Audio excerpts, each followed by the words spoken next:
Most of us spend our entire lives working for money, saving money, trying to get more money.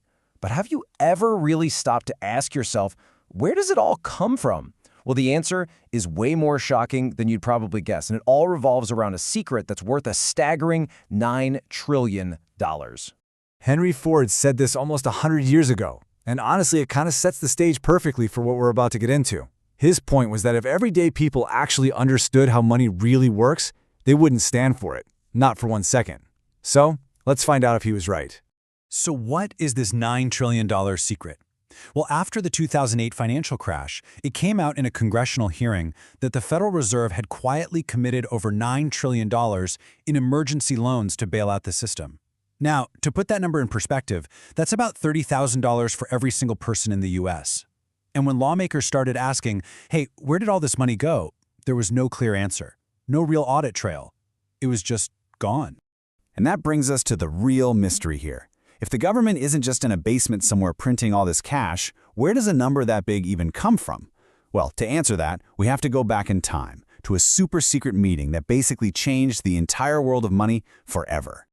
Our story starts more than a century ago, but it doesn't start in Washington, D.C. or some big government building. Nope, it starts on a remote, private island off the coast of Georgia, where the entire blueprint for our financial system was dreamed up in complete and total secrecy. So get this, in 1910, a U.S. senator named Nelson Aldrich gets on a private train car with 6 of the most powerful bankers on the planet. Their destination? A place called Jekyll Island. And their mission was to secretly draft a plan for a central bank in the United States, an idea that the American public absolutely hated and had rejected for decades. You have to understand the sheer power in that one room. Those 6 men controlled about a quarter of the entire world's wealth at that time. Think about that. They knew that if word got out that a handful of Wall Street billionaires were literally writing the country's banking laws, the whole plan would be toast. So they came up with this incredibly clever plan. They decided that the very same bankers who wrote the bill would then go out and publicly protest against it. It was a classic Trojan horse. The idea was to trick people into thinking, hey, if the big bankers hate this bill, then it must be good for the rest of us. And you know what? It worked. Perfectly.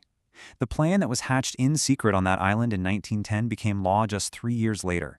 And in one last strategic move, they pushed the vote through on December 23, 1913, when most of Congress had already gone home for Christmas.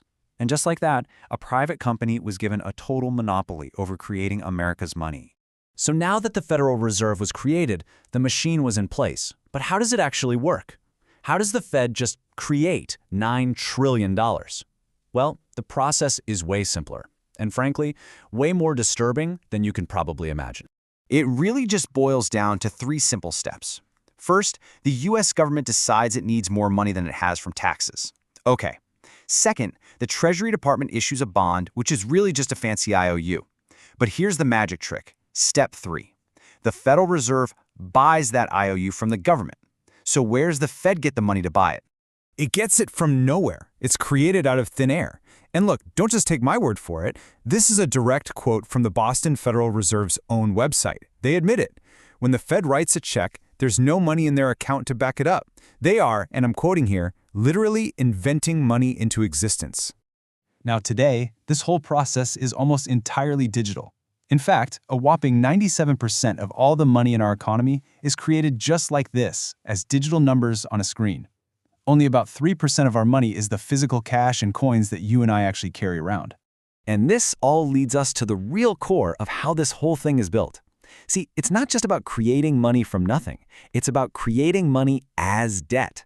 And this right here is the fundamental trap of the entire system. So what does that mean? It means that for every single dollar that exists, there is a corresponding dollar of debt. Money only comes into existence when someone takes out a loan, which leads to this crazy paradox. If everybody in the country, the government, corporations, you, me, if we all paid off all of our debts, there would not be a single dollar left. The money supply would literally disappear. So for the economy to even function, there has to be more and more debt all the time. This entire system got shot into hyperdrive back in 1971. Before then, our money was on a gold standard. You could actually exchange your paper dollars for a set amount of physical gold. But then President Nixon took us off the gold standard. Since that day, we've had what's called a fiat currency. That means it's backed by nothing. Nothing physical anyway. It's backed only by our collective faith in the government that issues it. So what happens when you create trillions of dollars from nothing, backed by nothing?